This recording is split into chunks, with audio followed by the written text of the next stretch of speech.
All right. While that stream is coming up, we'll get ready to get going. There we go.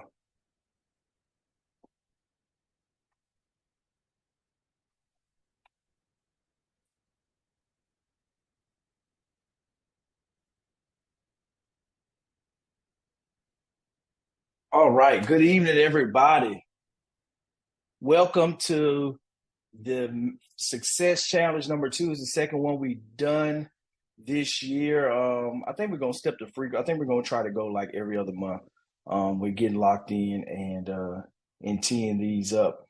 But yeah, we're gonna be talking about unlocking your wealth. So we're gonna be talking about a whole lesson plan I got laid out for the whole week. So make sure everybody's tapped in for the whole week in regards to mindset. We're going to dive into that a little bit. We're going to talk about some of the wealth strategies. Like there's so much, and I think one of the challenges that we face is as a culture, we really have an emphasis on education and getting a formal education.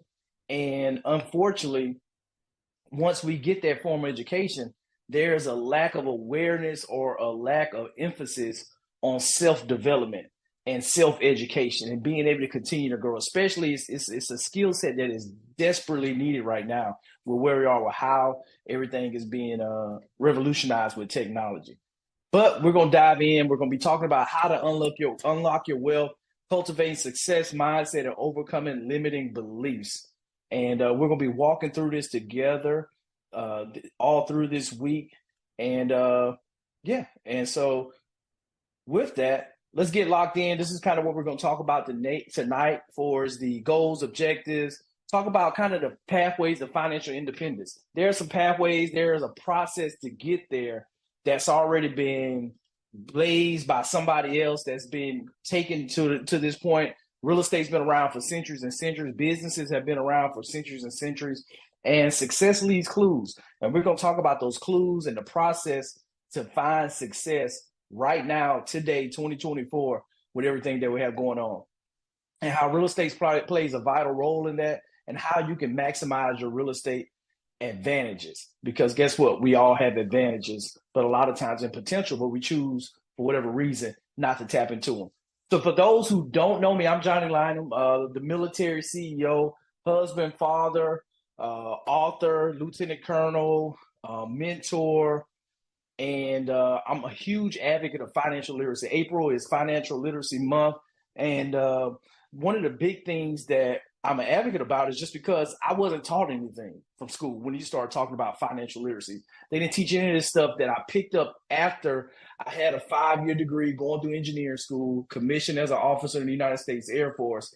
That there was a lot that I didn't know about building wealth, about money, about how to build a legacy. And so that was one of the things that after I found out that, hey, there's a lot more to it, that I have this degree, but there's a whole nother world that I hadn't even begun to tap into.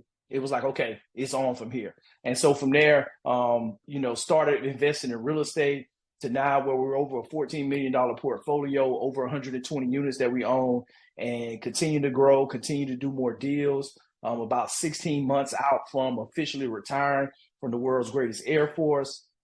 And along the way, a year or so ago, I started diving into my passion of talking more about financial literacy, sharing my journey more, and being able to pour into people to help them become the best CEO of their last name. And so all those pictures just kind of represent the lives that I've been able to touch and continue to touch, as well as my family's lives there, because that is my why, my passion. And we'll talk about some of the reasons why you choose to do what you do, because I'm a true believer. Everybody that showed up here tonight and for this week that's tapped in, that there's something that you're missing out on. It's something that that you have potential to tap and take it to another level.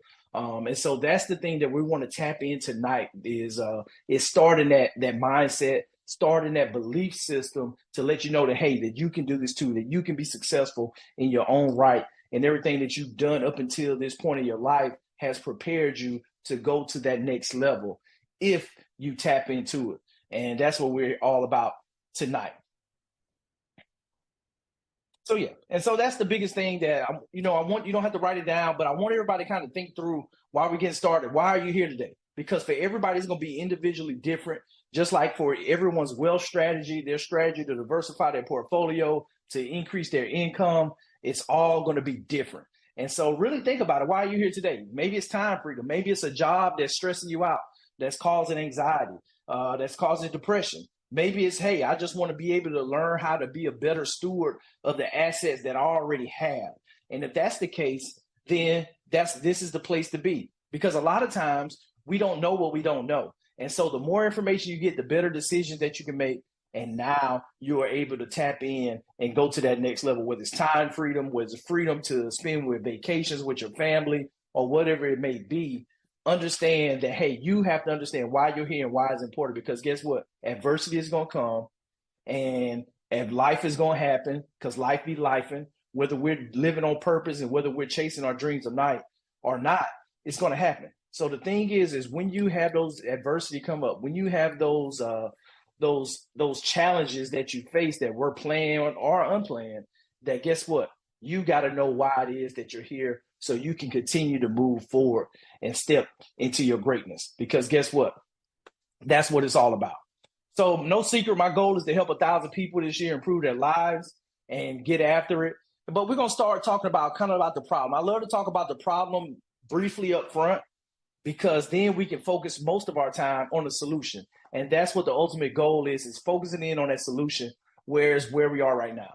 As I alluded to with AI, with technology, like right now, we're in an extraordinary era of progress. Who knows what life is going to look like 5 years from now? I just look back at my kids. I look at my 5-year-old and how advanced they are compared to when I was 5 years old, my 11-year-old, when I was his age. Like the things they're able to do, they're exposed to, the capabilities and the skill sets that they already have is like, wow. So, who knows where we're going to be 5 years from now? But the thing is that we have to understand that technology has changed how we move and how we operate as an economy. But guess what? We have to continue to evolve. And if we're not evolving, if we're not changing, guess what? We're going to get left behind. And that's the last thing we want to see happen. Anybody, you can come off mute. Anybody know who this is right here? This young lady here? That the lemonade stand girl? Yeah, right on. Yeah, Michaela, awesome. Yep, so 11 years old and built an $11 million business. She started at 4 years old with her grandmother's recipe and just took it to the next level. And eventually she went on Shark Tank, got secured an investment from Damon Johns, and eventually went on, had a couple football players invest almost nearly $1 million in her business. And guess what?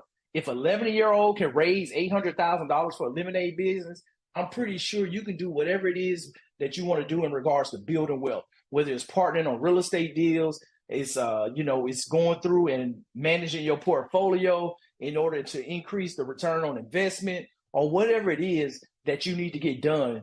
I 100% believe that you all have the capability. If an 8-year-old can go out here and raise this type of money to sell lemonade, that whatever it is that you're looking to do, that you have the capability and you have the skill set to do it. And I did a little research this week on her. And so right now, I forgot if it was Forbes, but she's worth about $1 to $5 million right now. And she's, I think, 17 years old. And so I think her lemonade was bought out by Whole Foods. And so she's doing good. And so that's the thing that we got to realize is like we have to take action and we have to move out, because guess what? It's so easy. Even a kid can do it. And so that's the motivation right here, is to understand that there's a process and to get there. We're going to go through some of the data. I love the data because guess what? People lie, and guess what? Numbers don't. And if you look at the data today and you look at where we are right now as a nation, it's not in a good place. Right now, nearly half of all Americans, so we're talking about over 150 million Americans right now, have no retirement savings at all. The top 5% of the wealthiest families hold 248 times as much wealth as the median.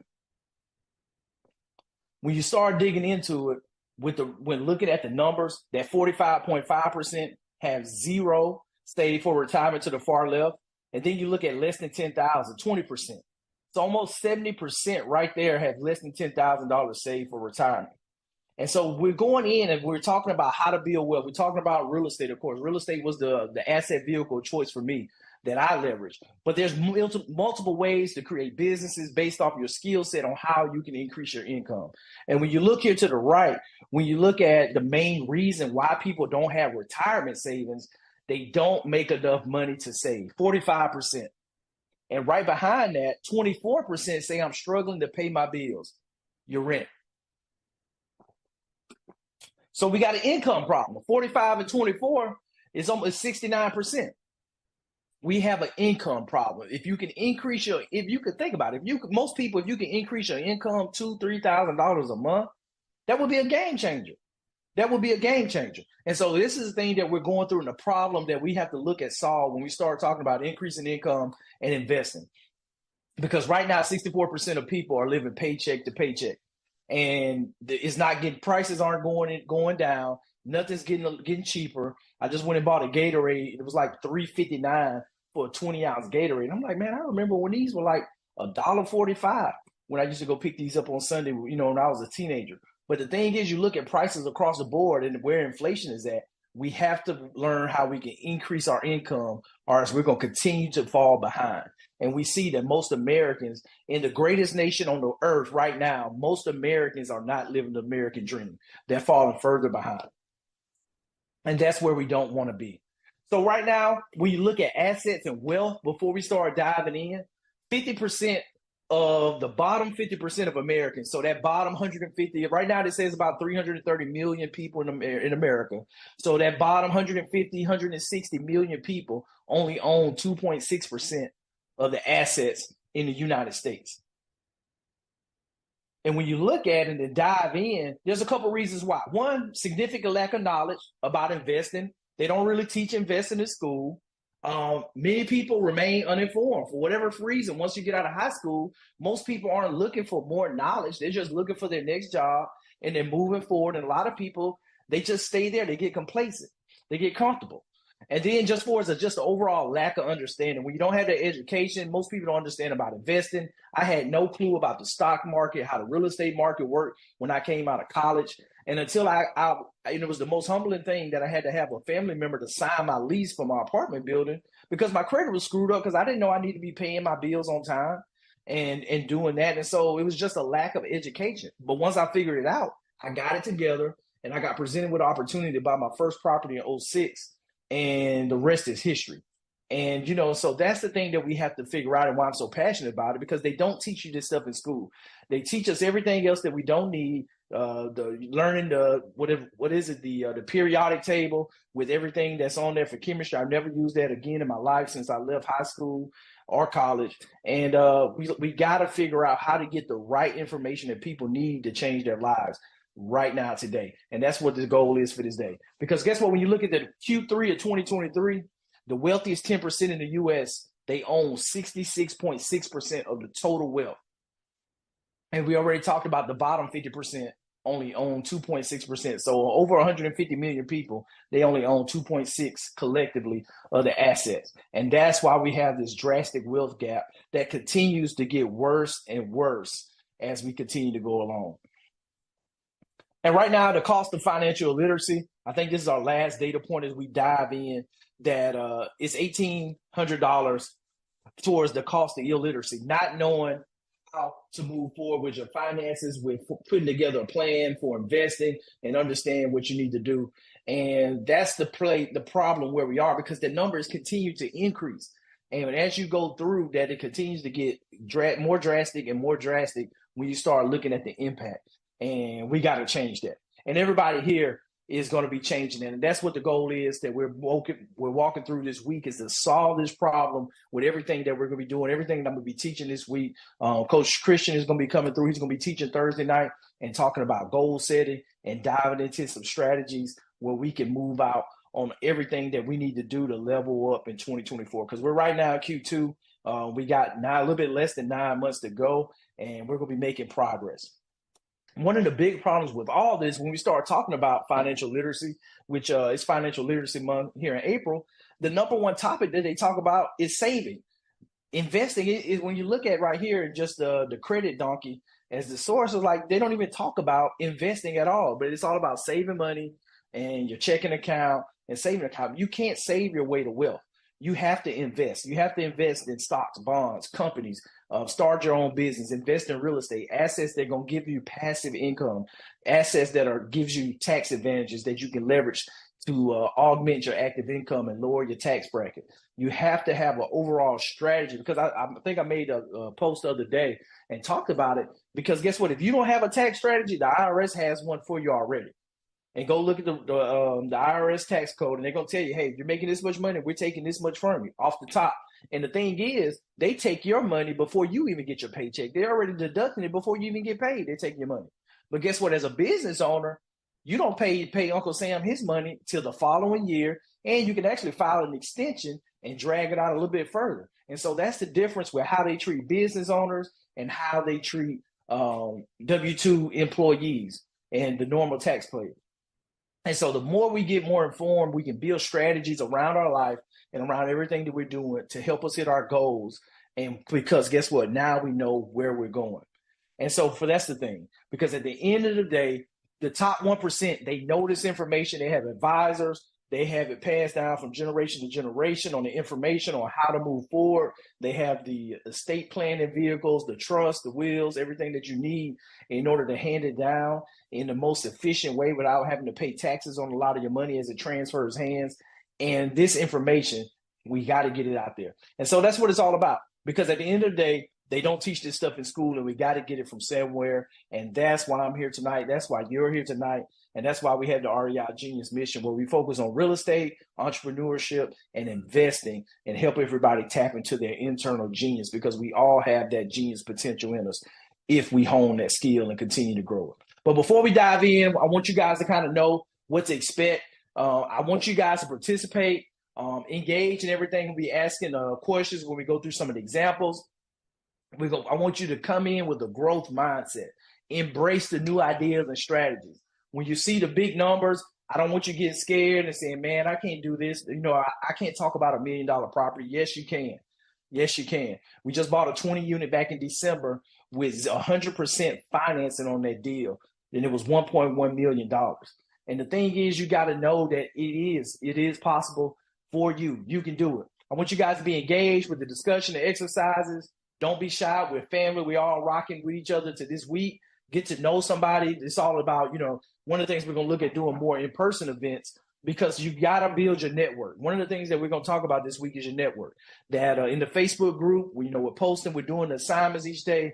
Meet somebody new. You shouldn't leave this week without meeting somebody new, because it's whatever it is that you're looking for right now is somebody that you don't know that has it. I'll say that again. Whatever it is that you're looking for in your business, your real estate investing, your networking, you're raising capital, whatever it is somebody that you don't know right now that has it. Because guess what? We look at the wealth, and there's plenty of money out here.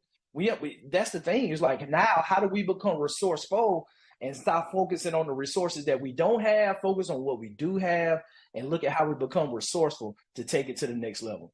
And then commit to action. Because the thing is, I want you guys to move out at the end of this week. You're going to have everything you need laid out in order to put your path, your strategy in action to move towards financial and time freedom. But guess what? It's going to take work. It's going to take commitment. But at the end of the day, it's going to be worth it. Pay the cost today where you can pay any cost in the future. All right. So at this point, just go ahead. If you're those that got the worksheets, go ahead and get those out, or your notes where we can get going, and we're going to get rolling.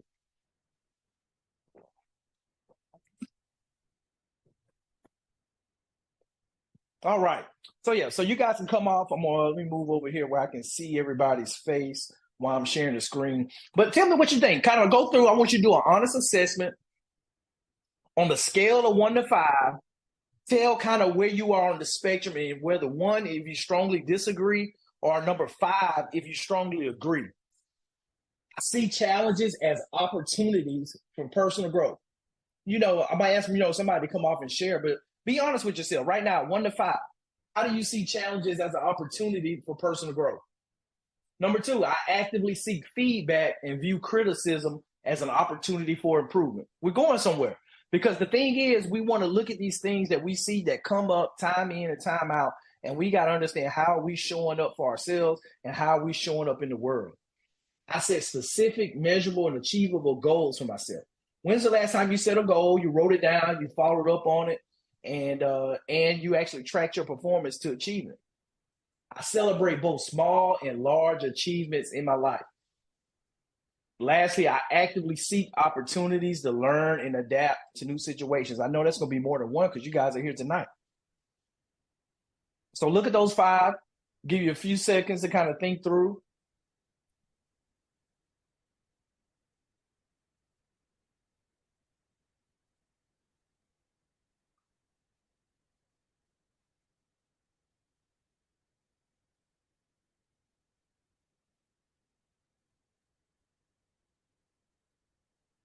All right. So now go through, add your points up. So if you ended up at 5 to 15 points, it says a low success mindset, and you can see kind of the layout right there, and kind of where it leaves you. That you can focus, you should consider probably focus on building resilience and embracing challenges as opportunities.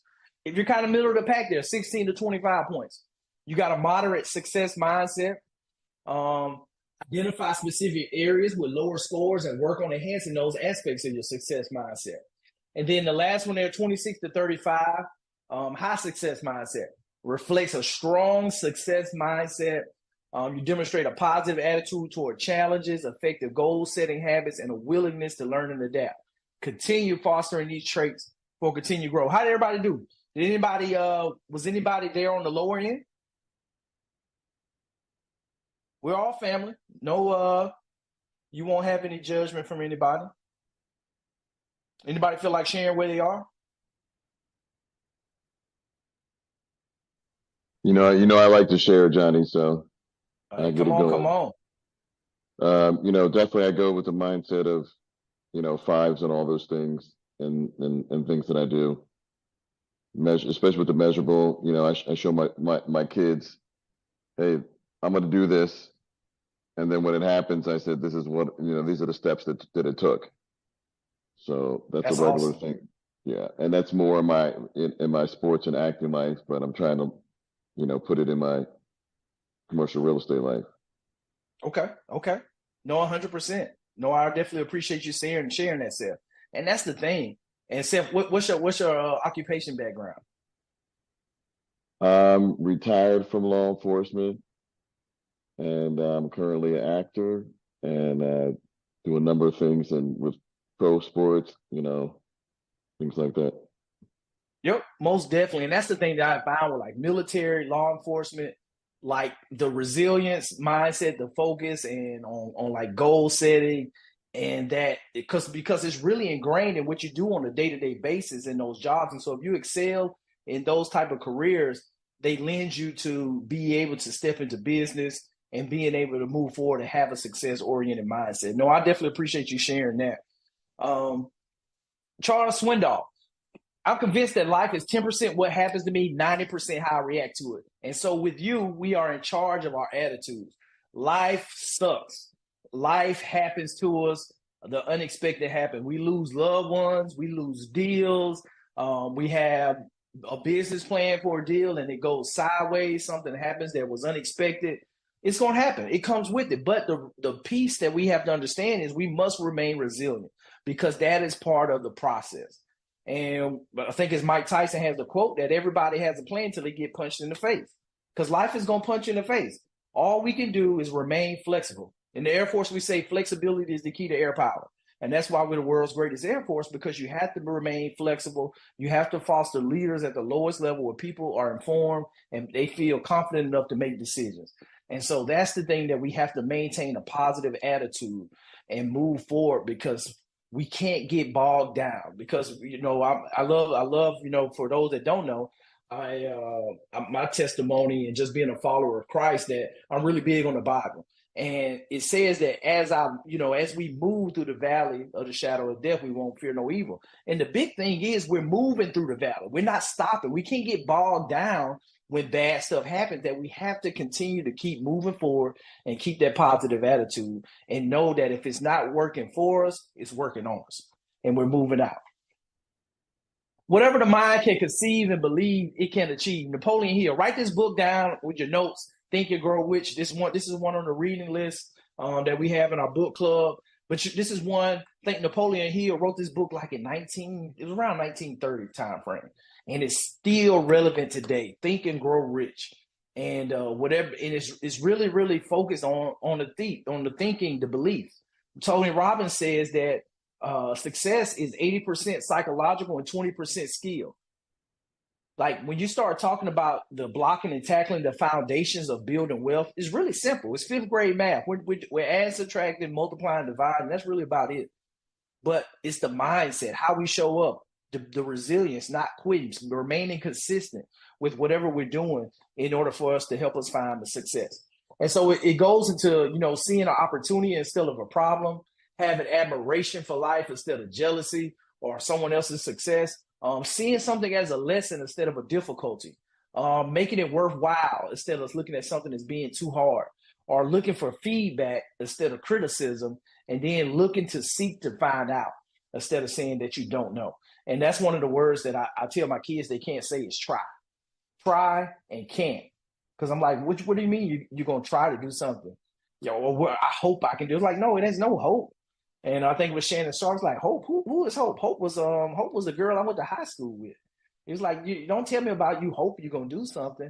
But it really goes to your mindset and how you approach it and the words that you say, and how you show up in your life that really, really makes a difference on you being able to achieve whatever it is. And so this is one of those things, I hope things work out versus saying I'm committed to taking the proactive steps and embracing those challenges as opportunities for growth to achieve whatever. You fill the blank.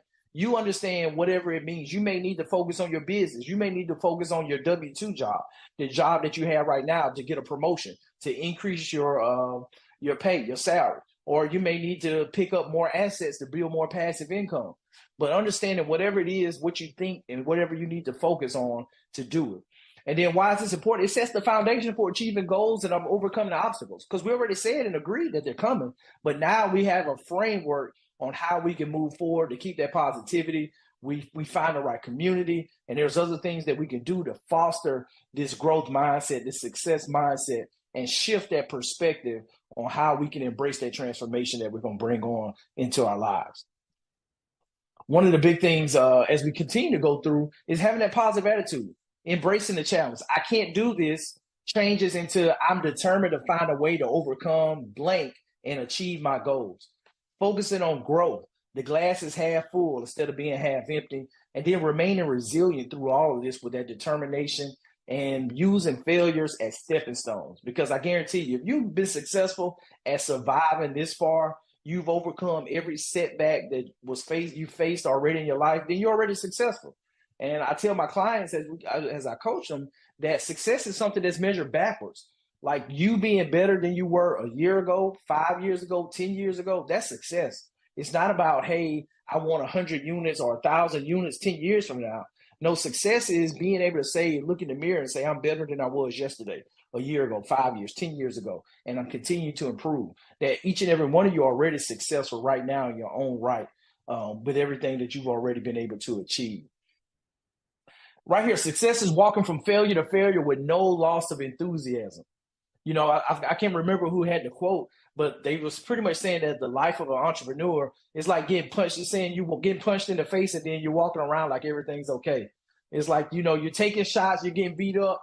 And I know the saying just in the church and growing up was, thank the Lord I don't look like what I've been through. Because I know that's my testimony, because like you go through some stuff to get to your stuff. And like so many people, they fall to the wayside.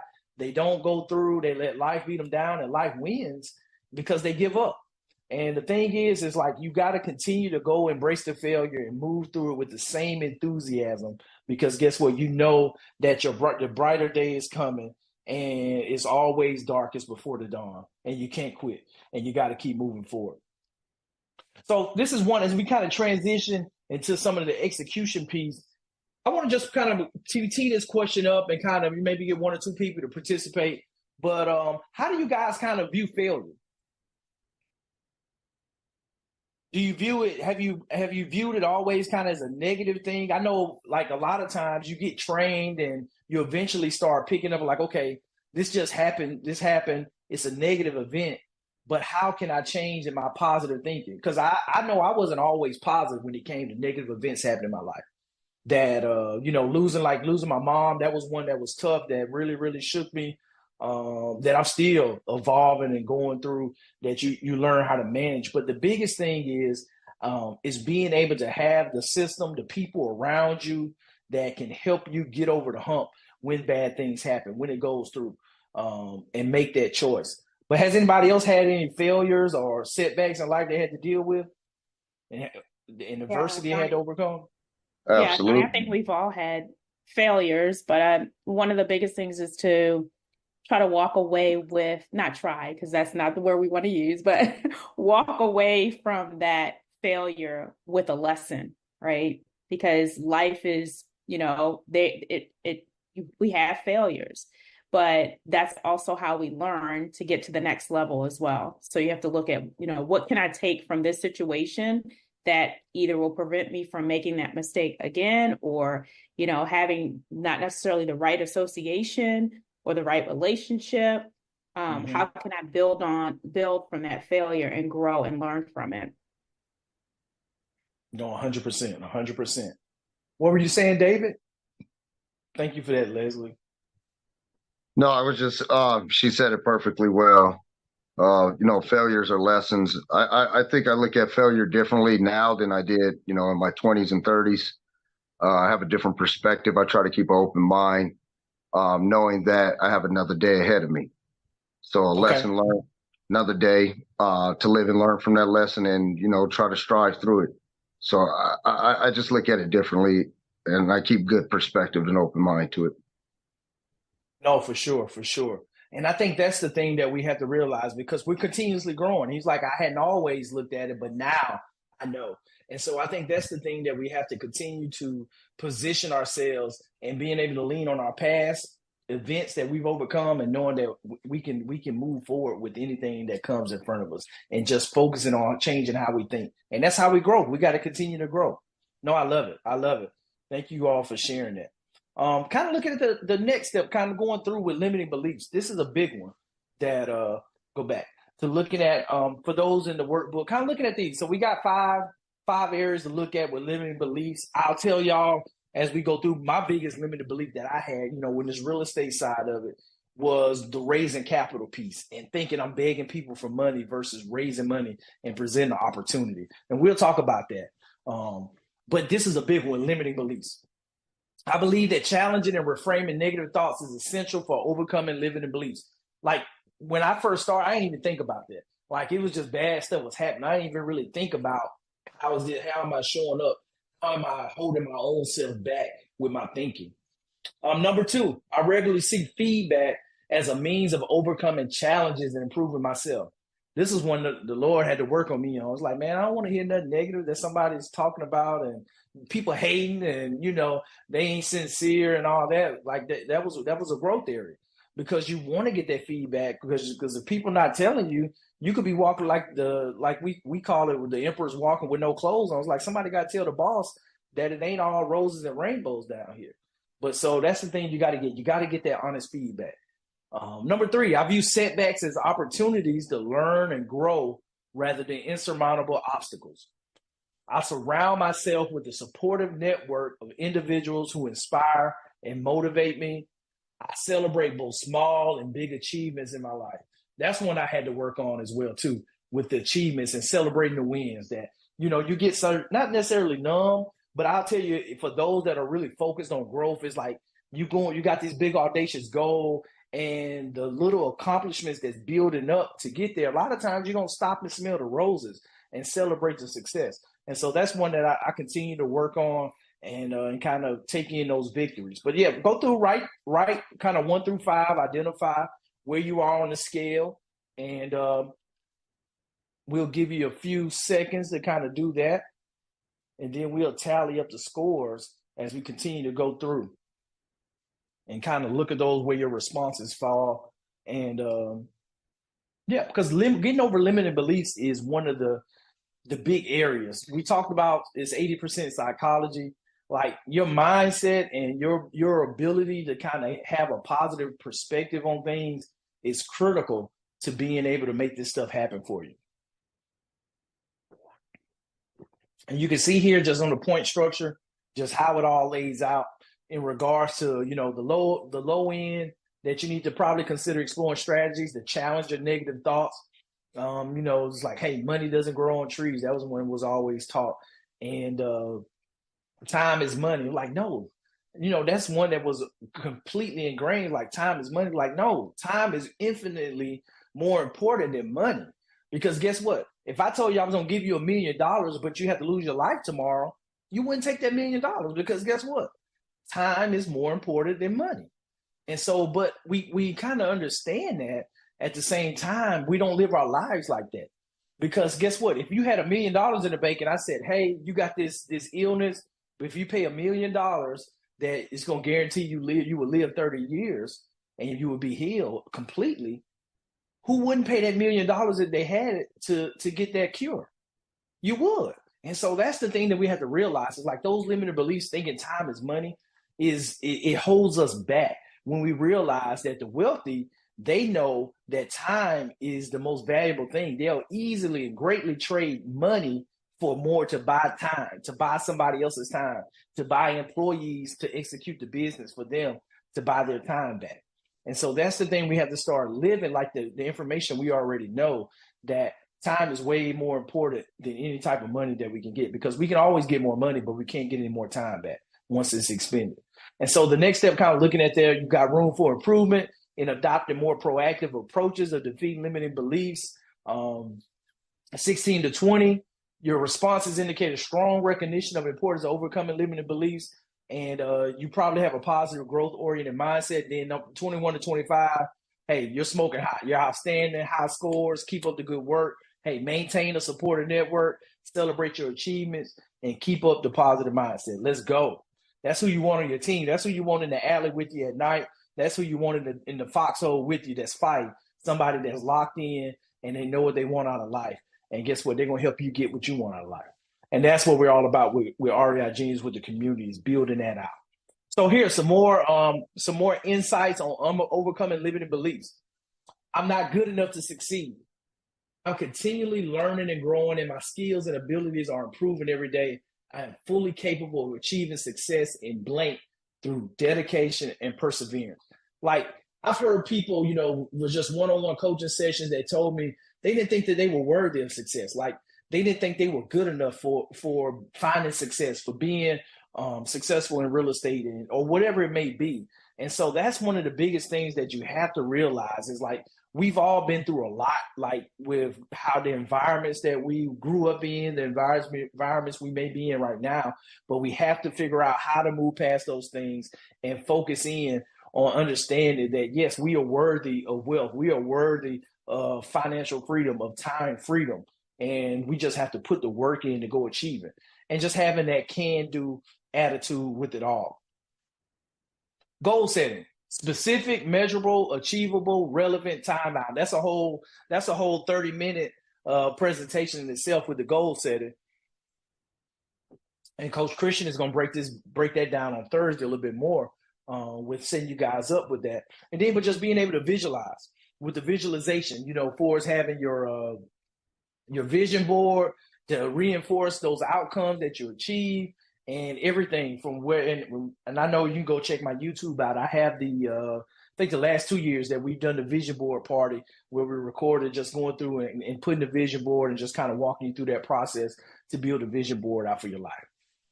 Kind of changing that phrase, I want to make more money this year, to make it really, really specific. In the next 12 months, I'm committed to striving to achieve robust financial health by consistently increasing income streams by X, diligently saving X, and investing X, and cultivating a sustainable financial plan. Like, you just lay it out, lay your goals out, write them out, and look at this every day. And guess what? Everything that you're doing today should be leading up to you becoming successful in hitting those goals. And if the task, the information, everything that you're doing isn't lending itself to be successful doing that, then you probably shouldn't be doing it. You should probably change what you're doing.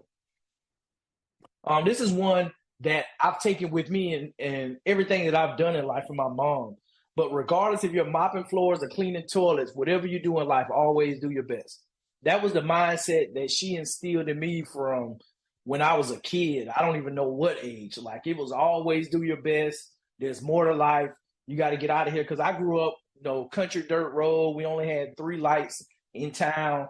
And it was real humble beginnings. But thank God for my mom, my dad. They knew that there was a whole nother life out there, and that they weren't going to let me squander my opportunities. That they know I had all the potential in the world to do it and to move out.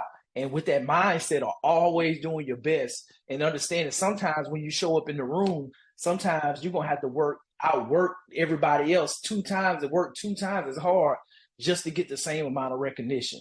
And I've seen those sacrifices, being underpaid, overqualified, and still underpaid, getting paid less than other men in the building, just dealing with everything else that comes with it, working 2 jobs.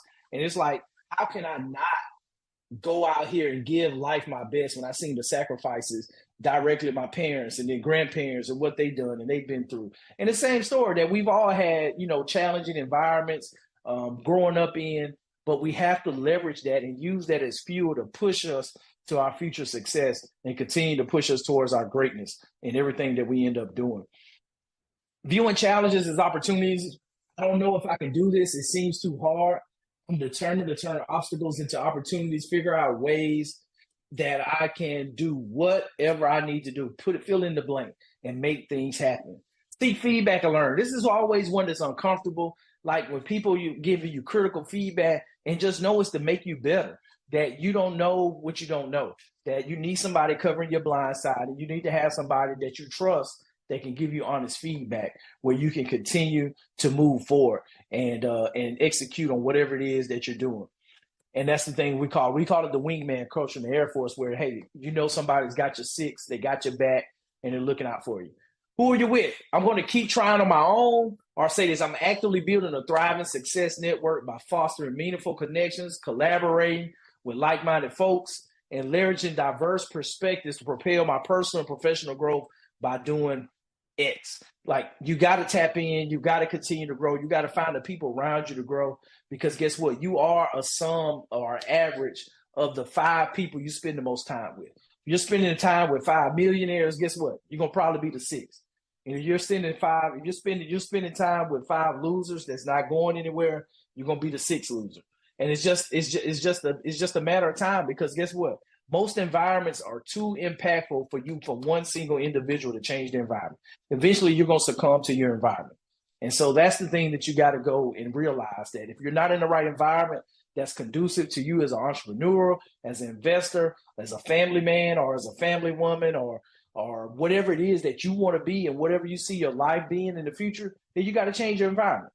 And that's the thing that you have to realize, the sooner the better. Mentorship is a great opportunity to leverage someone else's success and experiences, because guess what? We don't have enough time to make more mistakes, because guess what? There's a lot of people that have lived 20, 30 years, been there, done that, have found an achievement. Why wouldn't you go learn from those individuals and tap into all their mistakes and bypass those mistakes and go forward and be able to get success a whole lot faster? Because guess what? There's nothing new under the sun. The process is the process. And if you follow it, then that's wisdom, because wisdom comes from learning from other people's mistakes instead of you making your own mistakes. Because guess what? We don't have enough time to make our own mistakes going forward. And then lastly here, we jumped way too far. Staying curious and open-minded, flexibility in the face of change. I can't keep up with all the changes in my industry. It's overwhelming. To be able to see and how you figure out how you can thrive on these challenges, seek them out as opportunities, continue to grow your skill set and move forward. Because one of the things that we're talking about right now, artificial intelligence, like, it's going to take out a lot of jobs. Robotics, when you start looking at like a lot of the entry-level jobs, like with fast food, things like that, like I don't know how many of those jobs are still going to be here in the next 5 years. And that it behooves us to continue to grow, because school isn't keeping up fast enough. When you start looking at the degrees, I can even remember when I was going through electrical engineering in the early 2000s, that you would go through C++ with software coding, that by the time you graduated, come out of it, like it was a whole nother language. They would start talking about, hey, yeah, we learned C++, but this is Java and Python and these other coding languages. Like, okay, like, but y'all didn't teach me that. That wasn't even on the curriculum for me to have to take to graduate. So like, oh, you got to go figure that out on your own out here. And so that's the thing, that we have to remain flexible in our approach and know that the world around us is changing, and we need to continue to evolve and move forward. For the sake of time, I'm not going to play that video. We're going to, I'll send a link to that. That's a good one with ET. We're just talking about you needing to want success in your life as bad as you want to breathe. And a long story short, it was a young man that wanted to be successful. He found a older gentleman that had made millions, was really successful, and he told him that he wanted to be successful. So he told him, hey, show up at the beach 4 a.m. if you want to be successful. I know if you meet me there. So he met him, showed up in his suit, 4 a.m. and the guy's out there on the beach in some shorts. And he's like, man, what are you doing? He's like, hey, walk out in the water. He's like, what do you mean walk out in the water? He's like, I thought you was going to give me the secret to finding wealth. He's like, walk out the water. And then he's like, okay, cool. He's like, you crazy, but I'm going to listen to you and go out here. So he started walking. And then he eventually got the water up to his neck. And the waves started coming in, going over his head. And then eventually the man pulled him out. And the secret of it was, and what he wanted to share with the young man was, until you want success as bad as you want to breathe, that's when you're going to find it. When you're willing to sacrifice your sporting events, you're willing to sacrifice going to the club, you're willing to sacrifice Netflix or whatever it is that's taking up your time, when you're willing to sacrifice all those non-necessities to focus on what's most important in your life, that's when you're going to find whatever it is that you're looking for. With it. 90% of all millionaires became so through owning real estate. Andrew Carnegie. Like, there's no secret. Like, there's so much. So people have so many different ways to invest in real estate and have an exposure, because it's such a great hedge to inflation. Because guess what? Everybody that owned real estate in 2020 that owns it now, they've had at least a 30-40% appreciation in price. Just because real estate is a hedge to inflation. And you see all the hedge funds, when we printed all that money during COVID, you saw all the banks that they were getting money for 2 and 3% on Wall Street. They went and bought real estate. And that's what ran up. We ran out of supply because you had so many investment and hedge funds buying hundreds of homes at a time, because they knew it was a hedge to inflation, because we had low supply and they drove up the control of the inventory, that now when you had all this demand with low interest rates trying to buy, that it forced prices up drastically, which was the same thing that happened in the early 80s when inflation hit. And history repeats itself. And that's why we have to get that knowledge and know kind of what's the next step. Warren Buffett, one of the richest men ever on the face of the earth. Real estate is the best investment for small savings. More money has been made in real estate than all industrial investments combined. Real estate is the basis of wealth.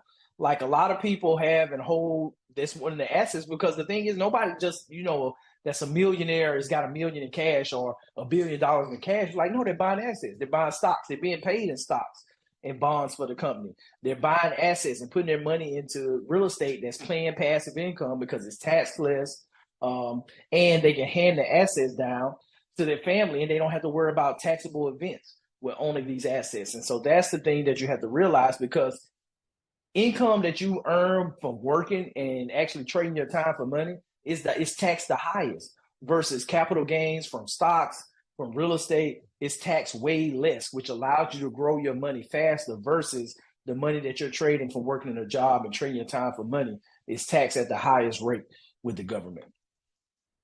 All right, financial freedom and real estate investing. So when we start talking about financial freedom and what that piece means, that it's all about being in control of your money so you can make choices without constantly worrying about the finances.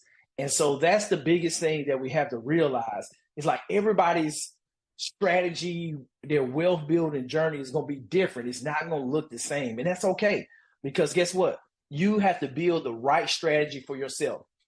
Because there's some things when you start thinking about it, a lot of people think financial freedom is exclusive to the wealthy. It's not. It's achievable for everybody, regardless of the income level, regardless of how much money you make, that there's a way to get to financial freedom for yourself if you lay out the right strategy. You don't have to be debt free. Like, Dave Ramsey's a huge one, like pay down your house, no debt. The biggest thing that I can tell you is debt management is crucial. But total debt elimination, it isn't always required. Like there's ways to bring debt to properties, whereas that now you can come in with an equity position, you're getting cash flow, and over time, as the building goes up in appreciation, guess what? The bank who gave you an 80% loan, they're not tapping into that appreciation. All that appreciation goes to you, and you just pay what you originally borrowed from them. And so that's the thing where it's able to leverage debt with real estate that allows you to amplify your returns. And I give a scenario with one of my clients that and showed them how they could take $200,000 and buy an apartment building that's going to produce them the same amount of cash flow if they had $1 million in a 401k and they were taking with the 4 or 5% annual reduction that you can take out distribution. That 4% on $1 million, essentially you taking out $40,000 a year across 12 months, where hey, you can go and use that 200,000 as a down payment and buy an apartment building that's going to give you $5,000 a month, which is going to be $60,000. So almost 50% more than what you would be able to take out the bank for $1 million.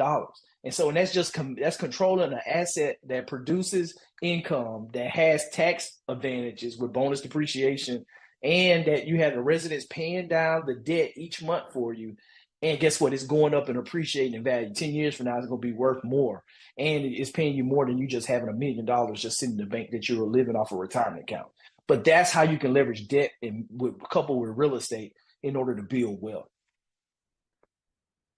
It's not about excessive spending. Like a lot of people, you see the jets and the yachts, and like some people, yeah, that's what their goal, that's what they aspire to do. But that's not necessarily tied to financial freedom. It's all about aligning your choices with goals and not indulging in everything you desire. It's like figuring out, hey, you can be financially free off $3,000 a month if you know what you're doing, and if you have the right goal and you don't have crazy expenses. And so it's all about building the right plan, the action plan for you, so you can find success however you want to define it. It's a continuous journey, not a destination. You have to fall in love with the process. We're in the process way longer than we are at the mountaintop, at the peak, once we achieve success. And figuring out how can we sustain our financial security and the demands on ongoing effort and adaptability. Like, you have to continue to evolve and continue to go forward. It's not a destination. It's a journey. It's a continuous journey. It's a striving for perfection, even though you know that you're never going to hit that perfection. And understand that, guess what? There are risks associated with real estate. High risk investments aren't necessary. The key is finding your risk tolerance where you are. The risk for someone 25 years old, their risk profile is going to be completely different than someone that's 65 years old. Just because they're in a different phase of investments, they're looking for wealth preservation versus wealth accumulation, so they can take more risk as a younger age because they got more time to make up for any setbacks or any issues that they run into where assets don't perform. But if you're 65, you can't risk all your nest egg in one deal, one property, because if it goes sideways, then now you're overexposed to risk in that area. So you got to have a balance. You got to have a balanced portfolio and diversify how you approach your overall investments. You don't have to sacrifice happiness. Like financial freedom, it should enrich your well-being. This is your life.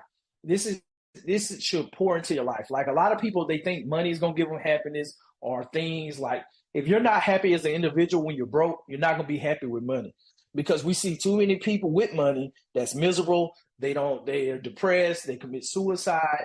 They have a lot of other things that they seek and you think will come and be solved by having more money, by having more things.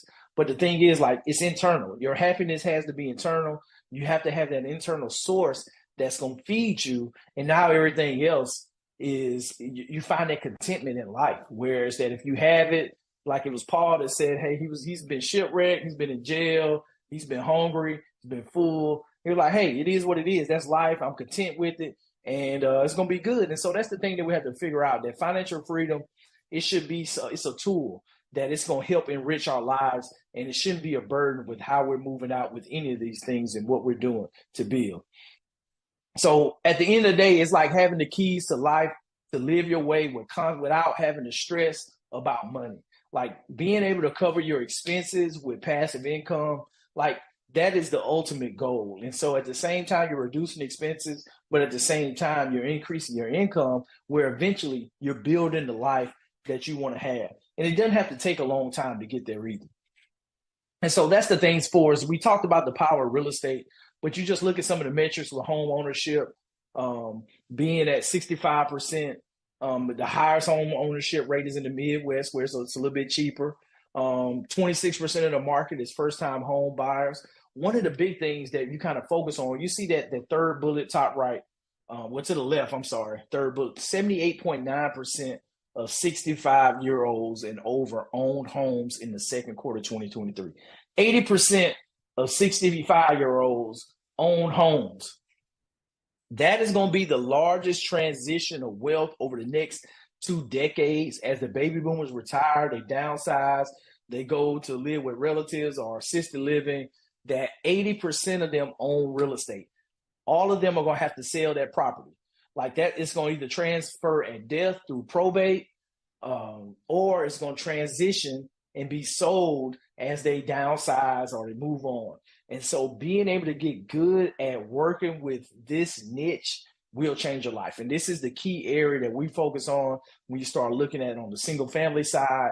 A lot of these individuals, baby boomers, they self-manage small apartments, which our niche is really 40 units and below. With my clients that I work with, it's like, how do we focus in? We built this avatar of baby boomers who self-manage apartments, and this is who we work with to create win-win situations. So that's why I want to just draw attention to that metric there, because that's huge, because there's a lot of real estate that's going to change hands as they get older and retire from being landlords that we really, really focus on. And you can see here, just for the median days on market, and then just the power here of building wealth. With buying the first year, buying 2 homes, buy a third home in year 3, and then just sit back and let time do its thing.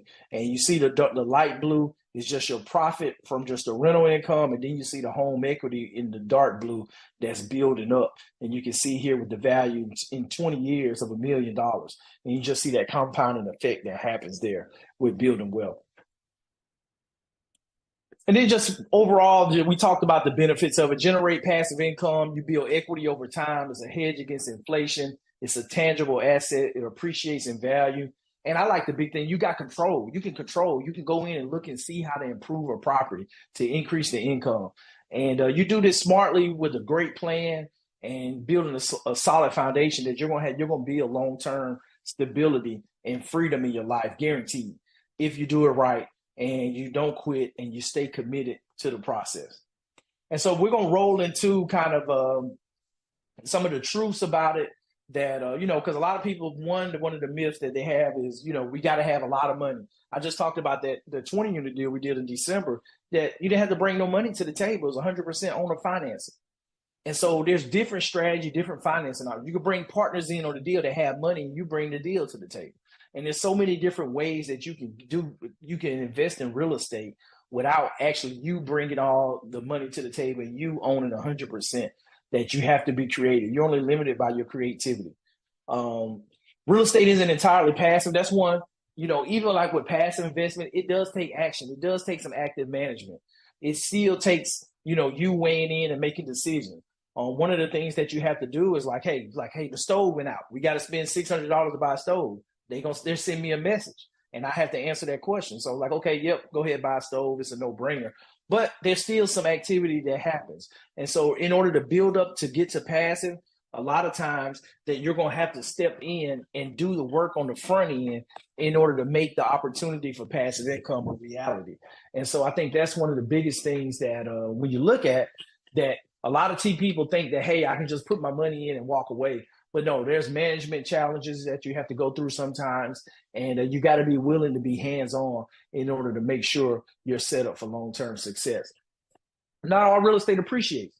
Market conditions, maintenance affect depreciation. If you don't keep up with maintenance and your vacancy goes up and people start moving out, that's a problem.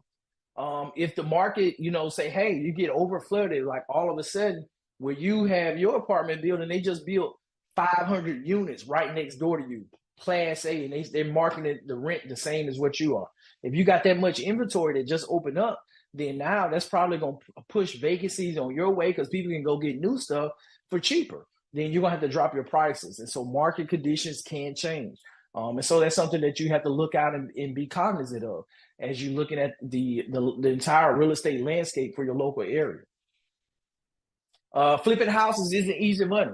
I had a buddy of mine that's a mortgage broker was talking about flipping houses where they're like, well, I'm like, flipping houses because you own it less than a year is considered earned income, just like you going to work, and so it's in the highest tax bracket for its highest tax. It's not taxed as capital gains, and it takes time, it takes effort and expertise. So you have to manage that and overlook the risk. And I teach clients how to do this flipping in person, and I still flip homes virtually, but it does come with challenges. You want to have the experience or have somebody on your team that are a consultant that has the experience to help you be successful, because there are risks involved. Location isn't everything. You can buy a crappy property in a great neighborhood, but you got to be able to know how much it's going to take to improve the property condition, and then understanding where you are in the market cycle at the same time, because all that matters as well. And then real estate isn't risk-free. That you have downturns. Right now, we're kind of in a downturn from transactions because of high interest rates, but prices haven't really went down a whole lot. You gotta understand the vacancies for your area. The regulations pose risks mitigated by diversification. Whereas that you don't have all your assets in one market. You may have a property in Florida, but you don't have all your property in Florida because a hurricane comes through and wipes out your whole portfolio. Now you have no income. So you may have assets in South Carolina, Alabama, different areas, different apartment complex, or different single families where you don't have all your eggs in one basket, so to speak. Living life on your own terms. So if you start looking at, just for the financial freedom piece, as we kind of wrap up and kind of go in, and I'm going to lay out some of the commitments areas that I think will be worthwhile kind of as we wrap up tonight and kind of segue into tomorrow, that not having the finances in place, that, from surveys, that it provides a strain on people, that people it's increased the negative impact on mental health with people where, just in the last years went from one quarter to the next quarter. People said they cried at least once in the last 3 months because of stress about money and just anxiety. And so the big thing is, like, 69% of Americans have less than $1,000 in savings. We talked about that. Like, that's a big deal. And I think a lot of divorces are caused by finances, that we got to figure this out. And so being able to increase your income, we're going to talk about some of those strategies and ways you can do it. The real estate investing, becoming an investor, because you start looking at the billionaires out there and just ordinary people, like, hey, they become millionaires by saving. 401k, not saving, by investing.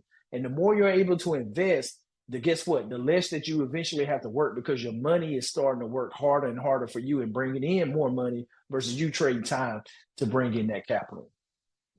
So at the end of the day, with being able to choose and live life on your own terms, that it gives you that flexibility to pursue your passions, spend time with loved ones, go on vacations, trips, get out and see God's earth that's out here that we've been blessed with, and start living it all on your own terms. And so that's what it's all about. Because I know a lot of people, like, that's the big thing, is like, hey, I know I wasn't put on this earth to be working 50, 60 hours a week. I make this money, but I don't even get to spend time with my family.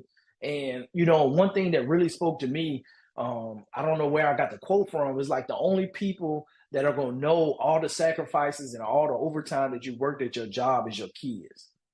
And like, it was like, wow. Once I heard that, it was like, it was a wrap. I'm like, you know what? I'm not burning no midnight oil. I'm not chasing no next or quarterly award or annual award or stratification. And it was like, what? Because at the end of the day, the only people that's going to miss out and know that I was here doing all this stuff is my kids. And then they're going to be, I miss their lives, and they're off to college and living their own life, and everything is too late. It's gone. And it's like, okay, because like with my job, it's like they're going to have my replacement before I even get out the door. And like, hey, they're going to send you off, give you a flag, a coin, pat you on the back, give you some cake. And then guess what? Before you even get out the gate, they're going to have your replacement in the meeting doing your job, and they're going to be it's going to be business as usual, next man up. And that's how it should be. Because hey, it's an important mission, and they got the wheels keep going. But at the same time, you got to maintain that balance and know where you stand with all of this, and make sure that you keep what's number one. And for me, number one is my family and pouring into them. But the thing is with it that life comes with unexpected tragedies, experiences. You guys already know, like for me, and for those who may not know, in my book, and I talk about it, was like in 2018, I had went on the deployment. I found out my wife was pregnant like 3 weeks before I left for a 6-month deployment, and got back, on my way over there, had started, was cold calling, had hired a virtual assistant, and was ready to go. And as soon as I got back September, 3 weeks later, we got hit with Hurricane Michael. It was a Category 5 hurricane that devastated Panama City, Florida. My son was born 5 days after the hurricane hit in Mobile, because we had to evacuate the area. And we hopped around Airbnb to Airbnb for 6 months with a newborn, with colic. That was a whole nother experience there. And we eventually got back in the house spring of 2019. And that year we did 12 deals. We kept some of them as rental properties and flipped the other ones. And it was awesome. But even before we even got started, we had 3 houses under contract in April of 2019. And then May 1st, I tore my ACL, popped it at PT at work, had surgery 30th of May. And guess what? I was on crutches, 3 weeks later, going to houses and projects. And we were still getting it going because life happens, emergencies happen, unexpected. And at the end of the day, you got to get going. I didn't even think about it. December of 2018, 2 months after the hurricane happened, my mom had a stroke. I was in Memphis at a Lakers game with some of my buddies, and that whole situation went down. So it was just like life happens. You have so much adversity that's going to happen. And it's like being able to withstand the pain and everything that happens in your life and having that resolve is going to be there. But that's the thing, like you got to have that peace of mind knowing how that you can handle those unexpected financial curveballs and what's coming your way. And like for me, with all that, with being displaced, like moving around with Airbnb to Airbnb, the military thankfully paid for it. They looked out for us with us not having housing and being impacted from the storm. They give you time to go and have family, but everybody's job and everybody's situation isn't like that. It was a lady in a podcast she was talking about that I just listened to this past week, that she was just talking about how she had her kid and she had less than $10,000 in her retirement account, because she was saying when she had her first child and the dad wasn't in the picture, and she said her job let her go because they didn't have maternity leave. And so she lost her job, had to tap into her retirement fund in order to float things for 3 or 4 months. She eventually found another job and going through. So like life be happening. And what they say, life be lifing. So that's the thing that we have to realize, that unexpected things happen, and being able to find that financial freedom, it helps us to be more and more resilient when things happen, because they're going to happen. Living life on your own terms, it allows you to empower individuals, be a wealth, give back. We already talked about REI Genius. I met those 2 fine brothers there at University of Alabama. They do the annual commercial real estate conference in Birmingham. And they're going into the real estate school there. And so it was cool meeting them and being able to pour into them and let them know that, yes, you can buy real estate. You don't have to just be a broker. You don't just have to be an agent. That, hey, you can own these assets as well, put these deals together. And so it was really cool pouring into them. They actually knew me from LinkedIn. We had connected, but first time meeting in person, which was awesome. And let them know that, hey, you can be an investor too, and you can position yourself and grow well, plan for the future, and give back to your community all at the same time.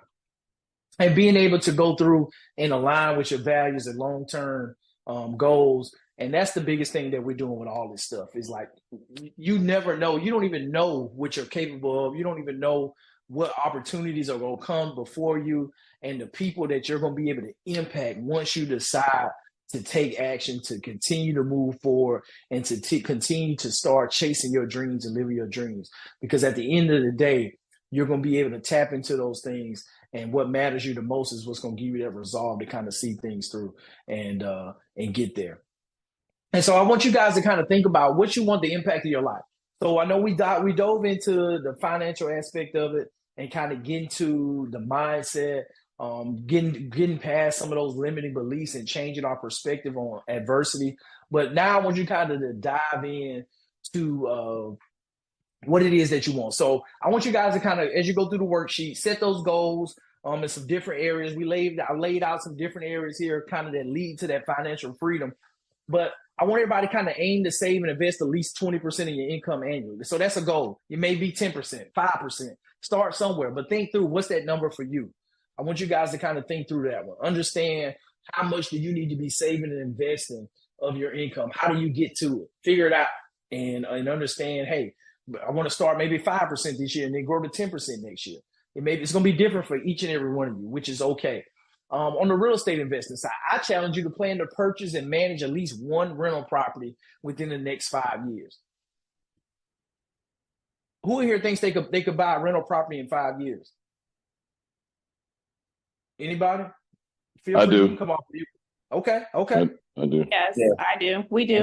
Let's go. Definitely. All right, because guess what? For those that did say they feel like they can do it, you can do it too. It's okay. They put it out there in the universe and said it and spoke it. But I challenge you to step in, look at it, because I think you can do it too. Entrepreneurship. I think everybody should have a side business. You should be doing something that's going to bring in some additional income, because it's so easy, because we don't give ourselves credit with what we do for our jobs right now.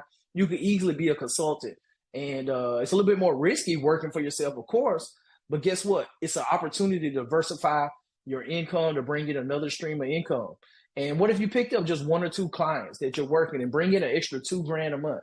It's something that's money that you can put towards investing to continue to grow, where now you eventually step out of your main job and you can do this full time as a consultant as you build up your passive income, your portfolio. But look at how you could launch a business within the next 2 years. Aim to diversify your revenue stream. And how much do you want that target to be to generate your first year? It's definitely doable. Something to think about. Aim to diversify your passive income sources to generate at least X per month within the next year. Think about what you need to do passive income. Some are different positions. You may have a previous employer 401k that you may move to a self-directed IRA where you can go buy real estate that's going to fuel your retirement account.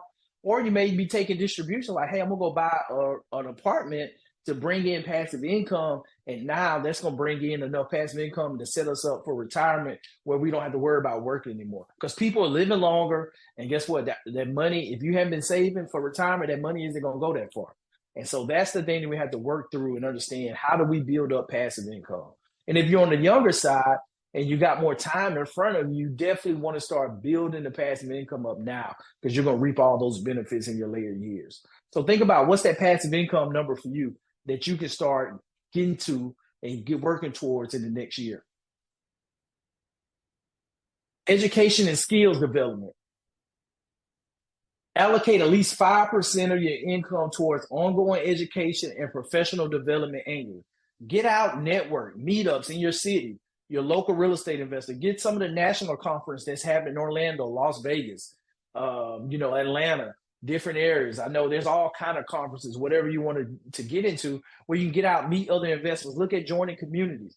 Like REI Jeans, where you have entrepreneurs, you got real estate investors, people that's looking to grow, people that's seeking out professional development, that's doing deals, that's operating, they're active in an industry that you're serious about.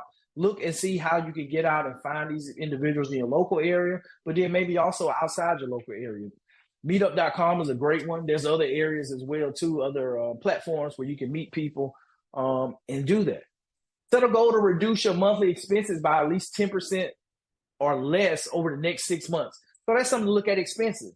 Like, I'm all about, you can cut your expenses, but I'm more so really, really, really passionate about how can I increase my income. I want to reduce my expenses a little bit, but guess what? I have an infinite amount of opportunity and ceiling to increase your income, because you can go out here and build $1 billion business. But you only can cut your expenses so far. But if you go out here and work on becoming better at your skill, growing your skill set, like, there's an infinite amount of money that you can make, capital that you can make. And so increasing your income is going to be one of the best things that you can do. And one of the best investments that you can do is investing in yourself on how you can increase that income to move the bottom line to get to that financial freedom.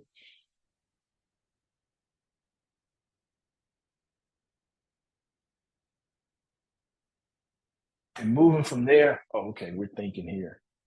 Let my computer catch up. But one of the things there is you definitely want to look at how can I increase the income and move forward with reducing the expenses. Because guess what? Henry Ford said it best, whether you think you can or you think you can't, you're right at the end of the day. So you either say you can do it or you're going to say that you can't do it. You're going to be right. And so that's what we want to do, that we want to speak that positivity of ourselves and understanding. So that's kind of the wrap up for day one, unlocking the wealth. We're kind of going through in the Facebook group. Definitely, I want you guys to share your top financial freedom goal and share one objective, from tonight that you're going to set for yourself for the boot camp, what you want to walk away from, and introduce yourself. Whereas that you never know who's in your market, who's in your same area, where you guys can collaborate, you can meet, because I'm a true believer that iron sharpens iron, and you want to be around like-minded people that's going to help push you. And so then tomorrow night, we're diving in. We're getting into the meat and potatoes. We're talking about the fundamentals of real estate investing. And so we're going to be digging into that and how to go through. We're going to do a real estate market overview. We're going to talk about the different real estate investments. And then we're going to actually get into some financial analysis of real estate. We actually go and do a little bit of adding and subtracting, multiplying, dividing, and kind of show you some ways with some metrics at a high level that you should think about as an investor, where you can do kind of quick back of the envelope calculations on making sure that you're making a good investment. So with that, that is all for night one. I appreciate you guys. Definitely do the homework, drop that in the Facebook group, meet somebody, and I will see you guys tomorrow. And then for those that may want to rewatch the training, it should be in the I think it's actually going to be on my timeline on the Facebook page. You'll get it there, and I think we'll save it on Vimeo and upload it on the in the Facebook group as well too. So check it out there. We'll have it where it'll be readily accessible. And I'll see you guys tomorrow night. Let's go.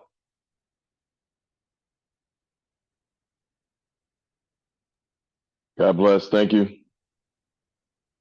Yep. Have Thank a good you, one, sir. sir. Have a good evening. Good You night. as well. Thank you so much. Blessings.